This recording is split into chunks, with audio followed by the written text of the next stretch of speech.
Bien. Bueno, este trabajo, como les decía, tenía que ver en un texto que trataba sobre diferentes tipos de amplificadores y demás. La primera consigna hablaba de completar, ¿sí? La idea. em, Teníamos que completar todo este texto, así, este capítulo introduce, describe, esboza, también describe y concluye con. Todo esto lo vamos a encontrar en el primer párrafo, en la introducción de este texto, ¿sí? Acá.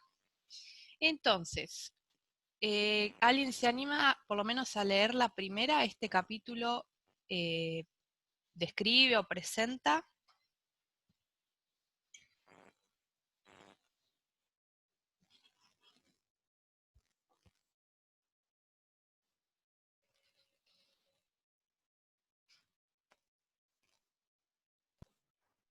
En el punto A dice que este capítulo introduce los conceptos básicos de amplificadores y amplificación. Ajá, bien. Los conceptos básicos de amplificadores y amplificación. Ujú. También, o sea, describe, ¿sí? Y bueno, enumera, esboza. A ver, hasta acá sería.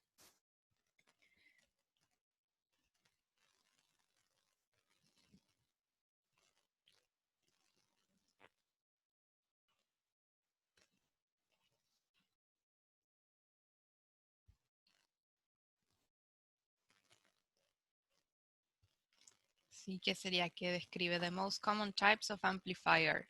Vamos a ver hasta ahí. Eso es fácil.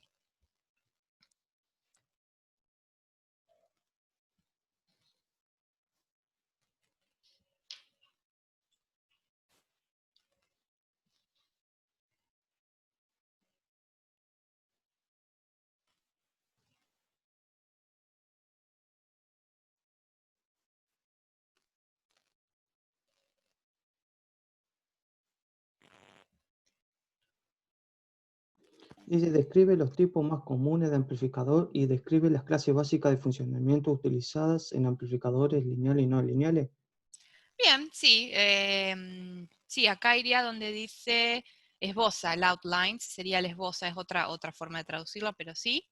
Em, pero sí, está bien. Describe los tipos más comunes de amplificadores y esboza las clases básicas de funcionamiento utilizados en amplificadores lineales y no lineales. Bien, este capítulo también describe esto.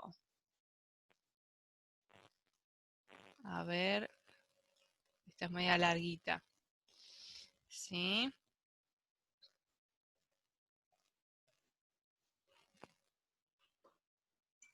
Dice, también describe métodos para predecir el desempeño de un amplificador basado en un circuito equivalente y Ajá. en el uso de características de semiconductores y lineales de cargas. Sí, y líneas de carga. Bien, está bien. Performance puede ser más que desempeño, tal vez rendimiento, ¿sí? Para este caso, de un amplificador, según circuitos equivalentes y el uso de características semiconductor y líneas de carga. Bien, y finalmente se concluye con...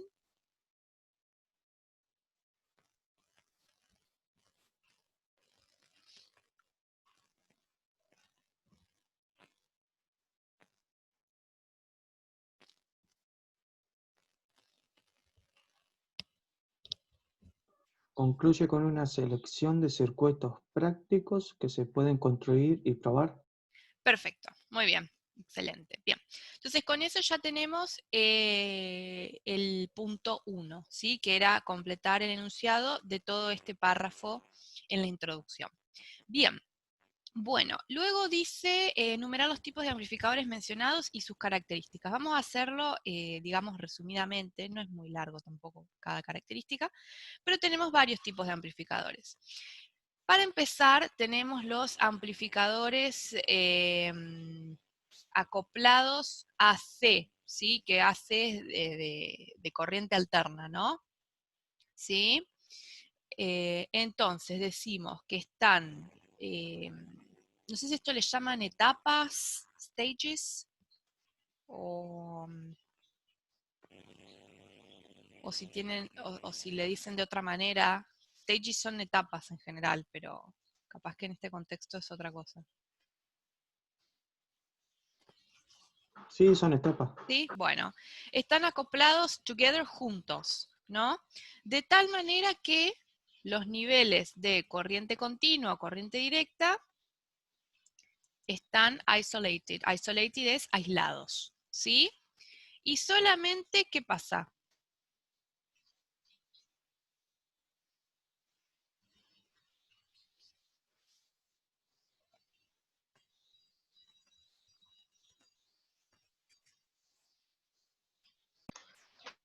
Solamente la componente alterna de señal es transmitida de etapa a etapa. Bien, solamente los componentes de corriente alterna de una señal se transfieren o se transmiten de etapa a etapa. Bien, perfecto. El otro que tenemos es los amplificadores acoplados, pero DC, ¿no? De corriente continua. En este caso, las etapas están acopladas juntas, ¿sí? De tal manera que las etapas, en este caso, no están aisladas, ¿sí? A los potenciales de corriente continua. Entonces, tanto, en este caso, ¿qué pasa? Un poco acá.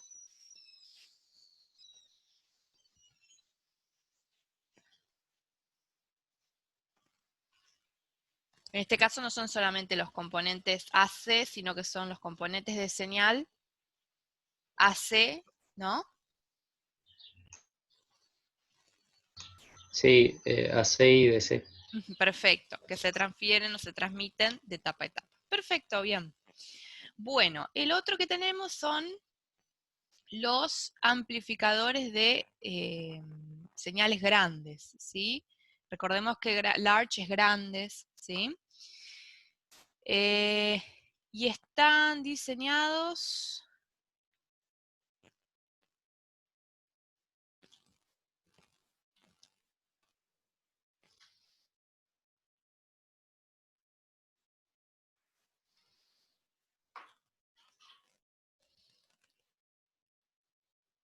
Sí, cutter es como proveer, suministrar, ¿sí?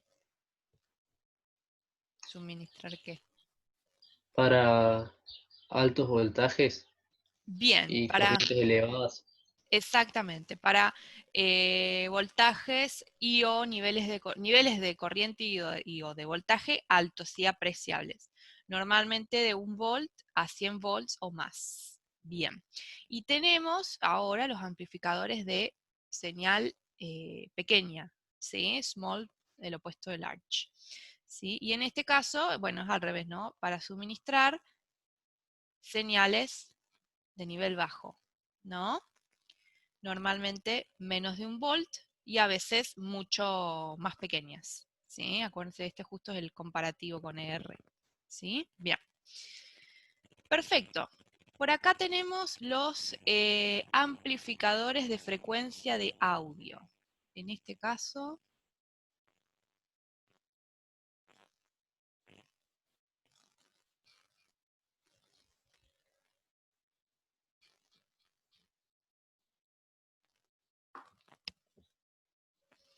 Operan en la banda de frecuencia que normalmente se asocia con las señales de audio. Exactamente, bien.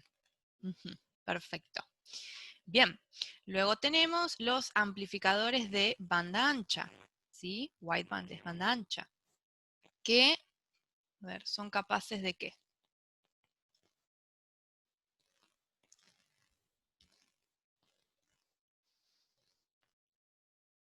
Son capaces de amplificar un rango muy amplio de frecuencia, Bien, típicamente desde unas pocas decenas de hercios hasta varios megahercios. exactamente, muy bien, perfecto.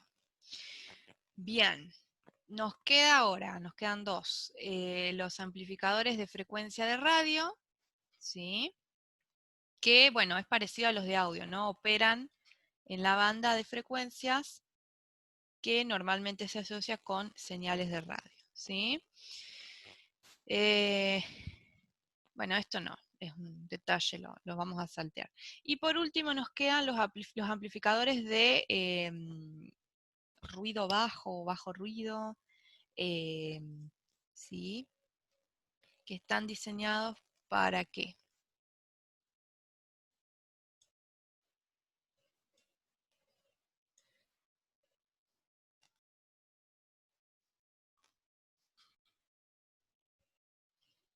Están diseñados para que aporten un ruido insignificante.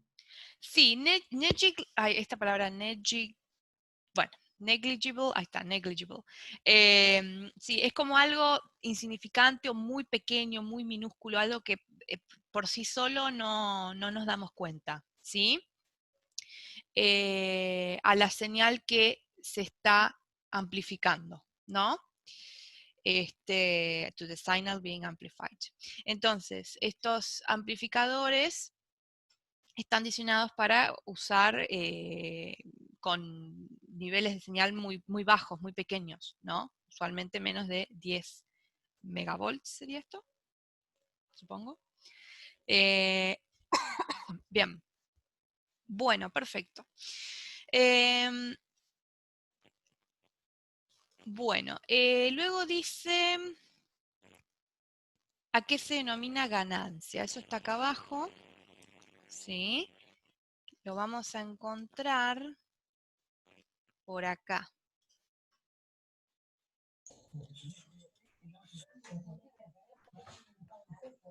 ¿Sí?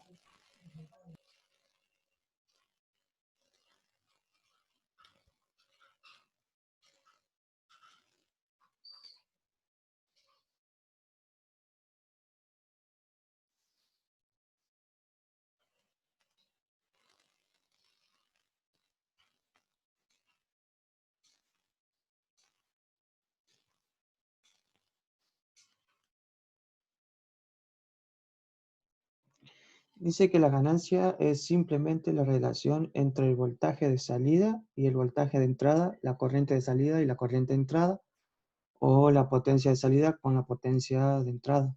Ahí está. Bien, perfecto. Es eso. ¿Sí? Muy bien. Luego dice, ¿cuál es el requerimiento de la Ay, lo taché. ¿Cuál es el requerimiento de la mayoría de los amplificadores? Bien, esto creo que ya lo vamos a encontrar en la que sigue. A ver. Requerimiento por acá. ¿Sí? Fíjense.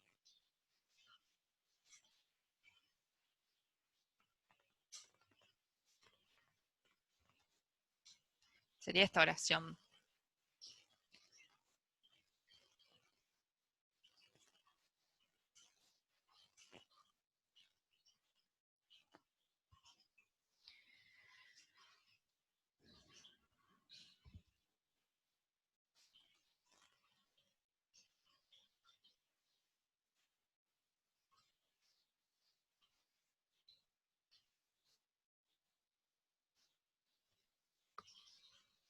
Dice que la señal de salida sea una copia de la señal de entrada, aunque algo mayor en amplitud. Exactamente. Bien, que la señal de salida sea una copia fiel de la señal de entrada, aunque algo más grande, mayor en amplitud. Bien, perfecto. Ese es el requerimiento. Y luego dice, ¿cuándo un amplificador lineal se transforma en no lineal? ¿Qué sucederá con la salida? A ver.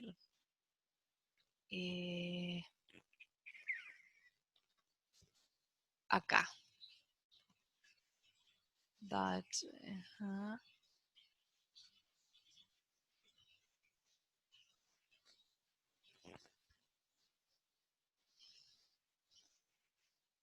Y acá estaría lo que sucede con la salida, ¿sí?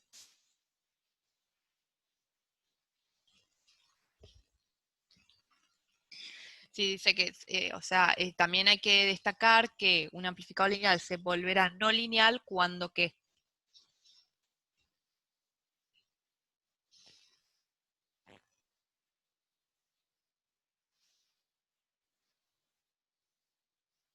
Yo lo único que puse fue que cuando la señal de entrada aplicada excede un valor de umbral.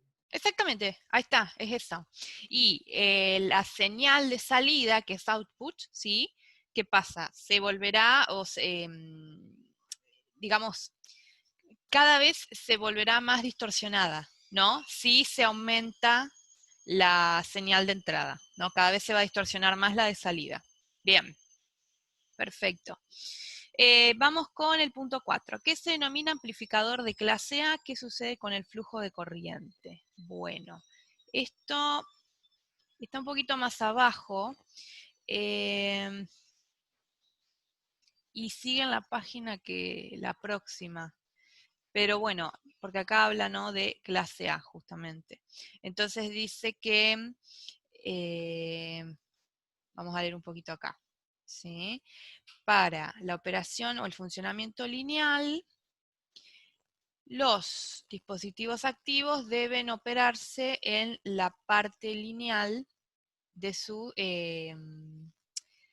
característica de transferencia, ¿sí? Empezaría acá, más o menos. Entonces, o un poquito más abajo, si no, ¿no? Acá en la figura 7.2, las señales de entrada y de salida están operando en modo lineal, ¿no? Este modo de operación, esta forma de funcionamiento se conoce como, y acá seguimos por acá, ¿no?, clase A. ¿Sí? Cuando, como era que decía, las señales de salida de entrada operan en modo lineal. Entonces esto se conoce como clase A y esto bias point lo pueden llegar a encontrar como punto de polarización. No sé si es así como le dicen, si lo han escuchado. Porque bias también tiene otros significados, pero no es en este contexto, ¿sí? Bueno, y se ajusta al punto medio, ¿sí?, de la parte lineal de la característica de transferencia, ¿sí? Además, la corriente va a fluir en los dispositivos activos usados en un amplificador de clase A durante un ciclo completo de una longitud de onda de señal, ¿sí? Waveform es longitud de onda. Bien, bueno, más o menos sería, acá estaría la respuesta al de clase A. ¿Sí? Era un poquito complicado, por eso lo comenté, ¿sí? Entonces habla un poco de, bueno, de que la señal de entrada y salida operan en modo lineal, el punto de polarización se ajusta al punto medio de la parte lineal de la característica de transferencia y la corriente va a fluir en los dispositivos activos utilizados en amplificadores de clase A durante un ciclo completo, ¿sí?, de la longitud de onda de la señal. Bien.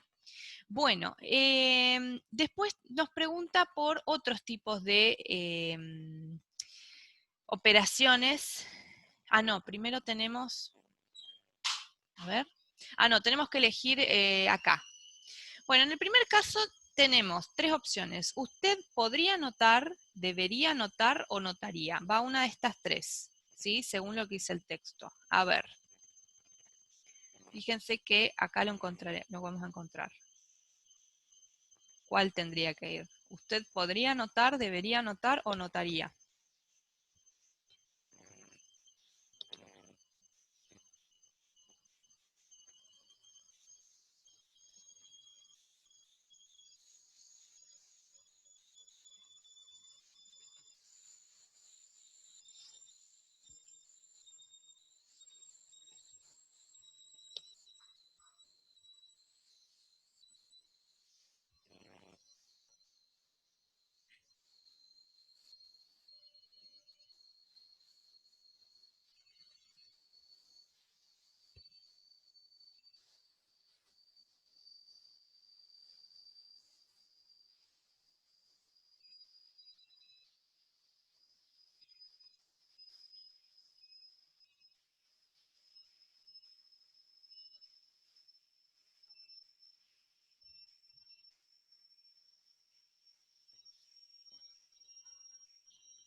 ¿Cuál de las tres opciones les parece que tendría que ir ahí?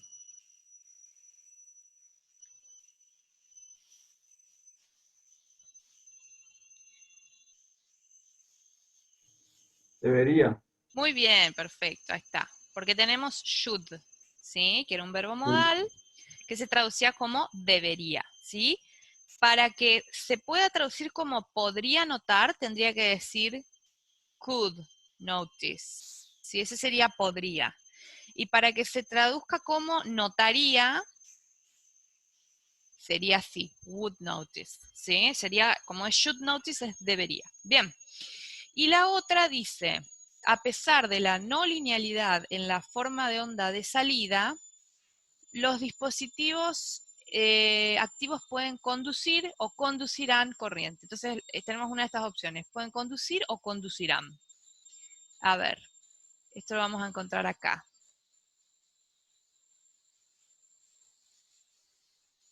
¿Sí? Los dispositivos activos pueden conducir o conducirán.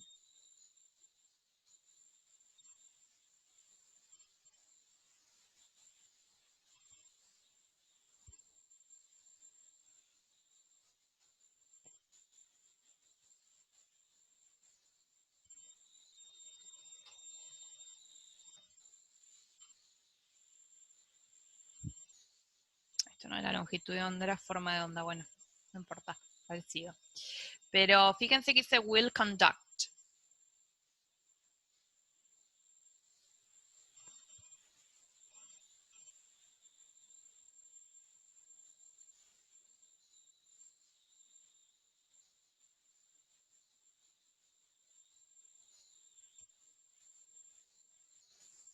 ¿Conducirá? Exactamente, muy bien, conducirá. Porque de vuelta, para que digan puede conducir, esa era la otra forma, ¿no? Pueden conducir, tendría que decir can conduct, ¿sí? Y acá tenemos will, que se traduce como ese futuro conducirá, por ejemplo, ¿sí? Bien, perfecto. Listo entonces con este punto. Y ahora sí viene las características de los modos de operación de clase A, clase B y clase C. ¿Sí? Bueno, vamos con clase AB. ¿Sí? Acá lo encontraríamos por acá. ¿Sí? O sea, antes. ¿Sí? Es como que la parte negativa de la señal de salida becomes cutoff, es como que se corta. ¿Sí? ¿Y qué pasa con los dispositivos activos?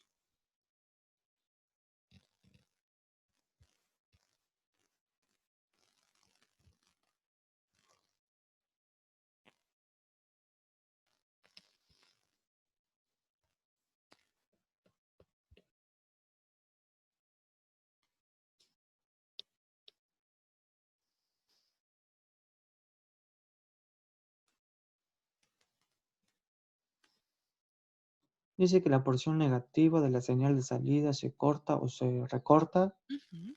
y los dispositivos activos dejarán de conducir durante esta parte del ciclo. Bien, ahí está, perfecto. Eso es lo que dice. Bien. Luego tenemos por acá arriba la clase B, ¿sí? Bueno, en realidad tenemos que empezar un poco más abajo. En este caso dice que la señal de salida solamente comprenderá una serie de eh, medios ciclos, digamos, medios ciclos positivos, ¿sí? Y el dispositivo activo solamente, ¿qué va a hacer? ¿Sí? Bueno, solamente conducirá o estará conduciendo, estará conduciendo durante ciclos medios de la forma de onda, ¿sí? O sea que solamente van a estar operativos 50% del tiempo, ¿no? Pues durante solamente ciclos medios, ¿sí? Bueno, y por último tenemos la clase C, acá, y dice que acá el punto de polarización, ¿qué dice?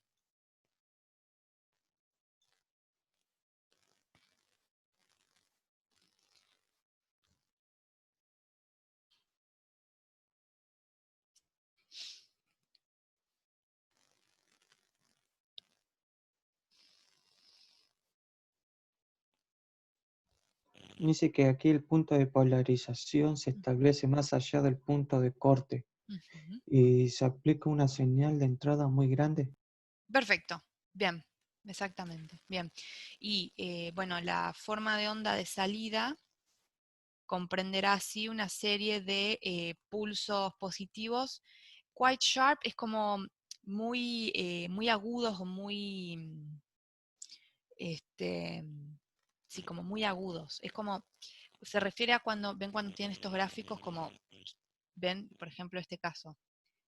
No, este no es el clase cepa, este clase, pero una cosa así, ¿no? Que es como muy puntiagudo, como parece, ¿no? El gráfico, esa es la idea, ¿sí? Bien, perfecto. Bueno, por último, tenemos que identificar las oraciones condicionales. Vamos a repasar un poquito cómo eran estas, cómo se formaban. Teníamos 4 tipos de condicionales, ¿se acuerdan? Teníamos el condicional 0, el condicional primero o first, bueno, vamos a ponerlo en inglés, first conditional, el segundo condicional o second conditional y el tercero, third conditional. ¿Bien? Entonces, el zero conditional era el más sencillo, era el que se utilizaba para hablar de situaciones o facts, ¿sí? Facts, truths, verdades, ¿sí? Events that always occur, ¿sí? Que ocurren siempre, ¿sí? Como el que yo les había dicho la otra vez, por ejemplo, si congelamos agua se vuelve hielo, ¿sí? Ya es un hecho probado, ya es un evento que siempre va a ocurrir así, ¿bien? Profe, Sí, perdón que te interrumpa. sí, ¿Podría escribir en otro lado o agrandar la letra? Porque se ve muy borroso. Por lo menos en mi computadora no sé. No, perdón. Ahí le puse zoom. ahora sí se Ahí me ve mejor. mejor. Está bien, Sí, perdón. Está bien, gracias. gracias. Bien. Bueno, entonces hablamos de verdades, de hechos, de eventos que ocurren siempre. Bien. Y teníamos, ¿se acuerdan que teníamos la parte de la condición, que era la que tenía el conector if, ¿sí? O cualquiera de los otros conectores que hemos visto, y después teníamos la parte del resultado. En ambos había un verbo, ¿sí? ¿En qué tiempo iba el verbo en la parte de la condición? Fíjense, les voy a poner un ejemplo acá arriba.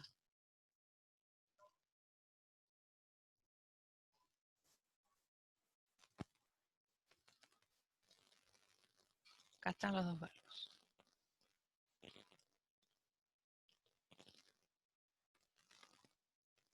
¿Qué tiempo sería este?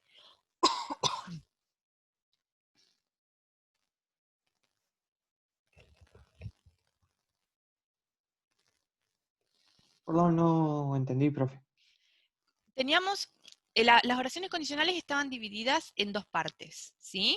La parte de la condición, que sería esta, vamos a marcarla en amarillo, y la parte del resultado, vamos a ponerla en verde. Ahora, la parte de la condición, cada parte, mejor dicho, condición y resultado, tienen por lo menos un verbo, ¿sí? Que acá yo lo subrayé. Lo que yo quiero que me digan es el tiempo de este verbo.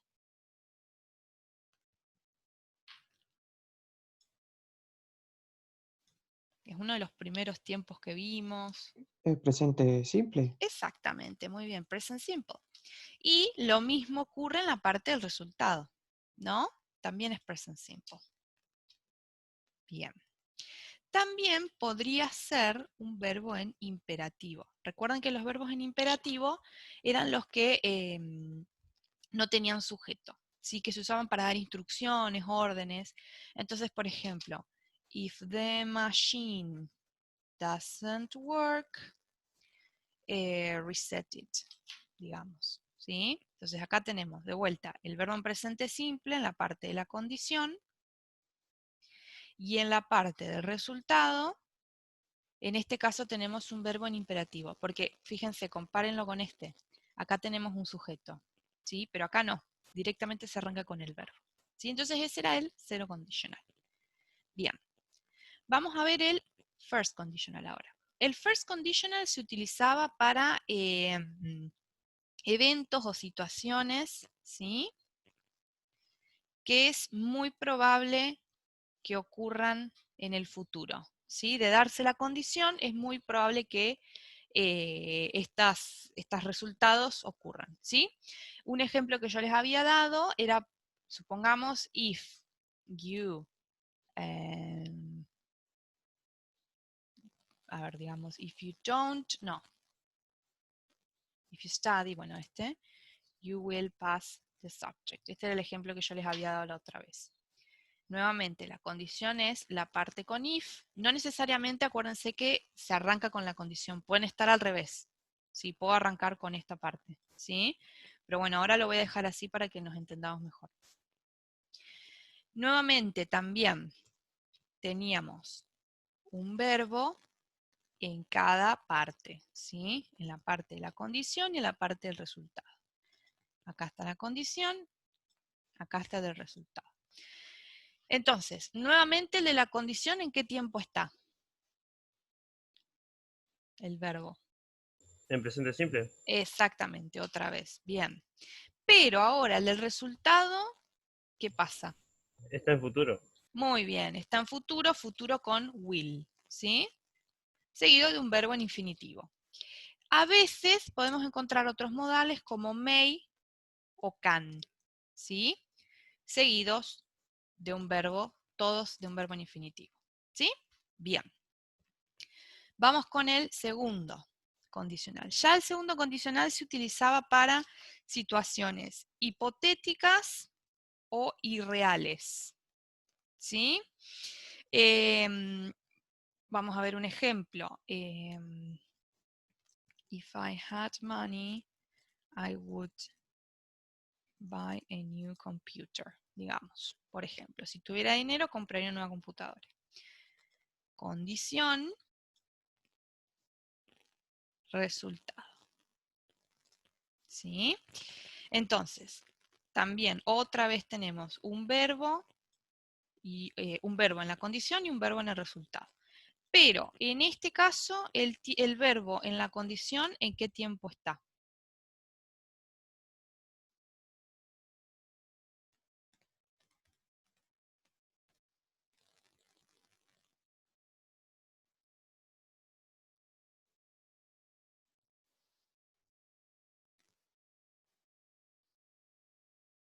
¿Pasado perfecto? No pasado perfecto, es un pasado, pero no es perfecto. Es past simple, ¿sí? Quedan los verbos de la segunda columna o con ed, ¿sí? Y en este caso, el resultado ya no va a estar el verbo precedido por will, sino por would, o podría estar con otros modales como could o might, ¿sí? Seguido del verbo en infinitivo. ¿Bien? ¿Vamos bien hasta acá?